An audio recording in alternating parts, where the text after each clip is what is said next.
Hi, everyone. Welcome, welcome. I am Violette Ayala, the founder of FemCity, and today you're joining us for our live business class. Today, we're talking about a customer's journey. It was requested by some of our members at FemCity.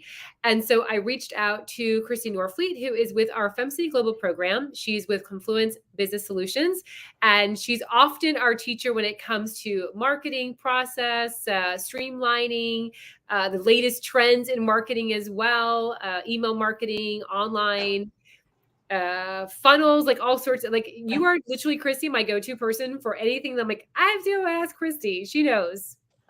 Awesome. Thank you. You're welcome. For those that are watching us live, feel free to ask questions. If you're watching the replay later on in the library, you can always reach out to Christy. We'll make it really easy for you to click on her link to go ahead and connect with her. She is always providing such great advice and tips and resources for our FemCity members. So definitely reach out to her. Christy, anything that you want to add before we dive into today's class? I'll say the same thing I probably say every time. This is one of my favorite topics because I think it's a really important fundamental concept to start to think about as you're like growing your business and scaling. So I think it's a really important thing to be covering, especially as we get into the biggest buying season of the year. Yes, excellent. And also preparing for 2023. We have so many members that are kind of like, all right, I'm already looking at 2023. What's that going to look like? Let me streamline a little bit more. Let me get a little bit more clever when it comes to my marketing and my processes. All right. So first off, customer journey, just so that we all start on the same page. What does that even mean when we say a customer's journey?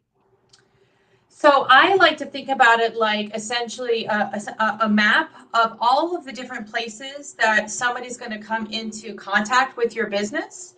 And that could be inquiries, it could be accepting free offers, it could be free consultations, and then it could be any number of paid products. But what is most important to really be thinking about is that a customer journey is you setting the intention behind exactly how your prospective customers or your buyers are going to interact with you and your business. So a lot of times, especially as new and young business owners, we just think like if there's this thing that inspired us to start our business, but then we don't really have any idea about how to figure out how to get people on our little bus and take them on the journey to get to that first offer. And then, oh my gosh, now I finally got somebody to my first offer. What do I do with them now? So a customer journey gives you a way of creating a path or a road that your people can go down. Okay, they're going to take my free offer. Then they're going to have a free consultation. And then they're going to buy my low price point offer. And then my core offer. And then they're going to do this. And then they're going to do that. But knowing with clear intention, what are the things that I'm offering and where are the places that somebody can get on and off of a bus stop. I have a little picture. I did a blog on this back in February, and I created a little picture, and it's a road, and it's got like a series of bus stops along the way. Somebody may get on your bus at a free offer, and they may get on your bus at your core offer. They may have already been like, I'm sold, I need this thing, and you've got it, and so on and so forth. So it's not like everybody has to start at the very beginning of the journey and go all the way to the end. It's just you creating the pathway for each one of those places. I love that.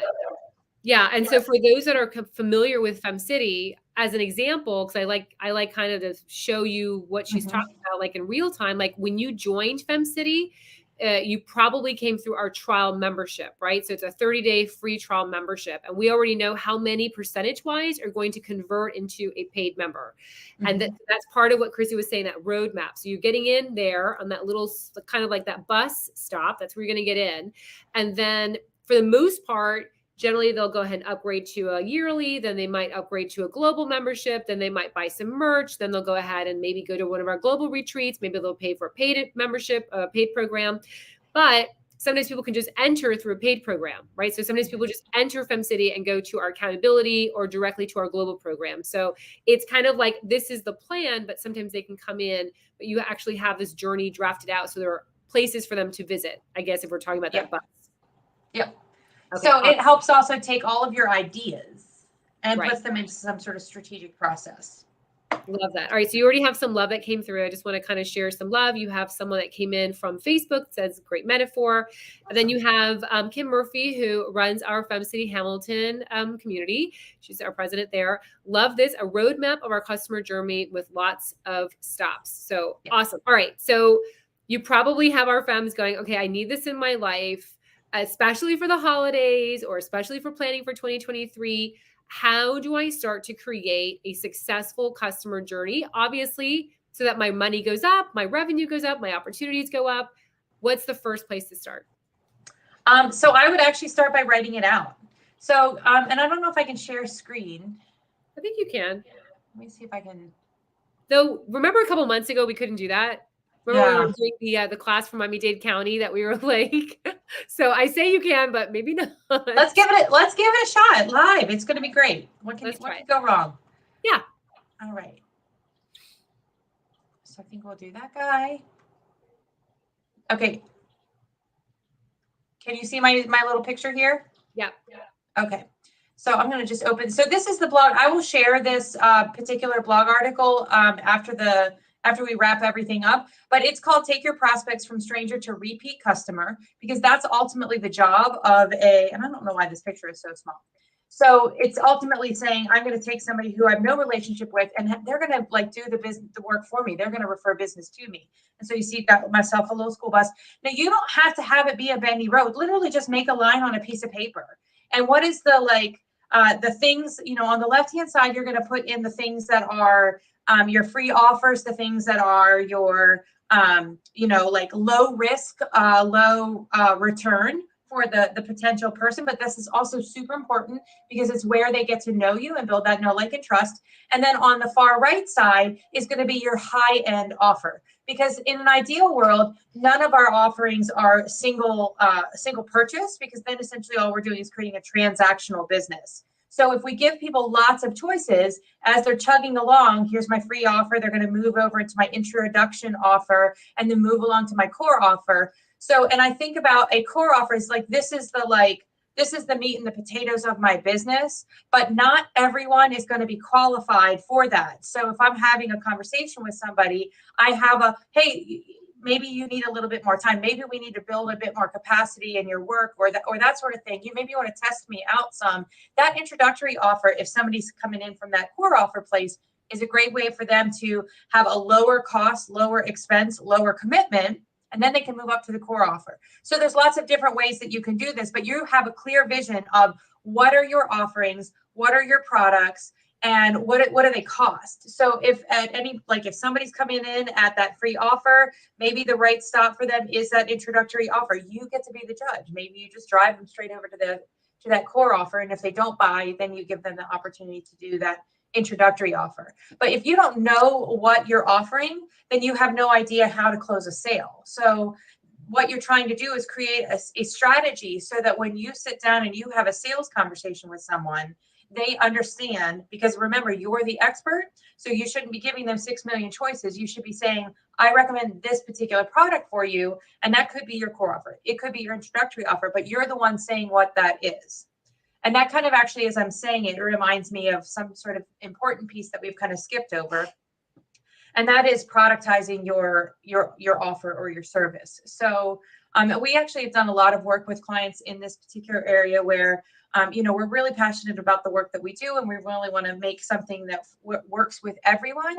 And at the end of the day, we find clients are doing a lot of like building custom proposals, and they're kind of doing a lot of reinventing the wheel every time they try to get a new sale. So when you create a customer journey, you're making very clear products. This is my introductory offer. It is this, this, and this, and it costs X number of dollars. And then my core offer is this, this, and this, and it costs this much money. So now, instead of being in the business of writing proposals, you're in the business of, I recommend this particular product for you, and here's why. Not choose this one or this one, because they don't know which one. They want you to actually guide them through that process. I love that. All right, so I'm more love came through. I'm hearing myself double time. Let me see. It left. Okay. Okay. You had some love that came through. Love this. And the list of things you give as offers and those which might be a cost, plug them into the process. So let's start with that recap. So you're saying in order for you to start your customer journey, start off with making a list of the offerings that you have that are packaged as simply as possible. From the left, starting with like the low hanging fruit, like the things that are free, the things that are easy to give away. It could be a downloadable thing. It can be a discovery call. It can be a YouTube video, whatever. And then the higher end, it's going to be more of that, more touches, more kind of like that thing that's not going to be sold right off the bat. You're going to have to nurture them a little bit. So that's the first step, is to kind of just think about that and then place them on this straight line or zigzaggy line, or however you want to do it. However you want to make it. Place it in there as to the way that you see them coming in. And I would say even for like FemCity, I know that for us, like it's good for us to review, like even like now, say, okay, what was working? Like we just saw a bump in FemCity applications for new cities. And we also saw a bump in memberships. So we were like, what created that? So thinking about like what's working, what's not working. Then you can maybe, amplify some areas or edit some areas that are not working, that kind of can work a little bit better. You do have a question that came in. Let me go ahead and throw the question in there, because I bet you this is what we're going to talk about anyway. So what categories do we need to think about having to list each? And I think you kind of did like the more simple, and then the more not so simple, and then like the less expensive, and then the more expensive. But anything you want to add for that question? So in terms of, categories, I think could mean a lot of different things. I think that when you are sitting down and having a conversation with a prospect, being very clear as to what kind of prospect they are. So they shouldn't necessarily be in 5 different categories at the same time. You should have an idea ahead of time as to what the offer is that's going to be. Like, you may be like, okay, well, I may recommend this, and I may recommend that. And the answer is going to be dictated by the feedback they're giving you. So at least part of that conversation, that sales conversation, really should be them doing the talking and telling you what they're looking for, telling you what they need, and then you being able to make the recommendation of, okay, so based on what you're looking for, I have a program and it does this for you, or I have this particular product and I think it's going to meet your needs really well. So I think about like, and that works both for tangible items as well as a service-based thing. So if you're in the business of coaching and you've got, let's say, a multi-pack program, you've got single one-off sessions, and you've got like group coaching, you might make a recommendation for that group coaching because of something they said in that conversation. They do better with group accountability, as a simple example. Whereas the other person says, I've got a lot of anxiety and I need a lot of personal one-on-one time. Okay, so that option is off the table. We're only going to make an offer for something that's going to be most beneficial for you. Okay, so you've got really big things that we're working on. It's going to take us a little time. So a single session is not a recommendation. So now I've just literally cut out all of that noise. But in order to know what to recommend, you have to have that stuff laid out. And that's where the customer journey really comes into play. You've got your products clearly, put into buckets, or maybe those are your categories. Category 1 is your low offer, category 2 is your core offer, and category 3 is your high-end offer. And then based on that conversation, you're going to make a recommendation as to where you think that they're going to best thrive. Got it. The other thing that I was thinking was also about FemCity as a really good example. It's not always that the next purchase up is more expensive. So in your world, people come in, they will oftentimes do the free trial to a local membership, like you said, upgrade to that global membership. But then after that, like, the sky's kind of the limit. You can sign up for a group accountability for a month. You could do a session over here. You don't necessarily have to, like, that's not the end of the journey. And those things are not exponentially more expensive. So you get to have other things and other ways to interact with FemCity as a member, and you as a business owner, you have other ways to monetize that experience that keeps people coming back, keeps them motivated, keeps them excited, and not sort of growing stagnant with the regular, weekly routine. So I think that's a really good example of your customer journey is not just about, raising the price of the next offer. It's about giving a different experience based on what they need at that time. Yeah, love that. I don't know why it's doing that when I talk. You hear that? I can't hear an echo. No. Yeah, okay, perfect. Yeah. So I love that you mentioned listening, because that is the key thing, is to listen to what they want Yes. Going back to FemCity's customer journey, the reason why we have so many offerings is because we listened to what they wanted. Even the other day, I had 2 members like, "Where are the t-shirts?" And I was like, "We're on it. We're going to get the t-shirts." You know what I mean? So Yep. listening to your clients, listening to what they want, listening to where they're going, kind of predicting what the trend will be. And I love that you mentioned it doesn't have to be that higher price. It doesn't have to be like, I'm going to buy this and then now it's going to be like $8 million. You know, it can just be just keeping them interested, keeping them there, always referring back to you saying, you know what, I bet you they have it. Think about like even a J. Crew, right? If you go to J. Crew and you want to go buy a knit hat, it's $15, but you might go ahead and buy other things. And then you're kind of like, okay, now you're connected more with that brand. You might come back and buy more things, but they're always offering things based on what they think you want in your life. So listening is, I think, a huge part of being successful in business is to making sure, because we all want to do the things we want to do, right? Like, I mean, you know, but sometimes nobody wants to know what, nobody wants that. You want to make sure that it has a need and it's going to help people. Yeah. We have our customer journey. I have a big dry erase board over to my left here, and it's up there. And when we change things, so like we've had really big shifts in our business this year, and those shifts has been sketched out and drawn out, erased and redrawn over and over again. Which brings me to the other piece of, if you want to know if your customer journey is really clear, ask your team and ask your customers. If they don't understand what the next thing is or what that process looks like, then chances are there's still more brainstorming that can be done. I say that because our team really struggled with, as we were building this new system, automation on a mission, it was, okay, well, really, does that mean that we're not Confluence anymore? Like down to the nitty gritty of exactly who are we? Like it came down to questioning our identity for our team. And so when you're trying to figure out exactly what your offerings are, what your programs are, or your bus stops, ask for feedback from your customers or from your team, and they'll help you identify where the holes are in your strategy. Love it. Love it. All right, so I don't see any questions that have come through. So for those that are, I know I see a lot watching, but if you have any questions, post them now. If not, we're going to wrap up.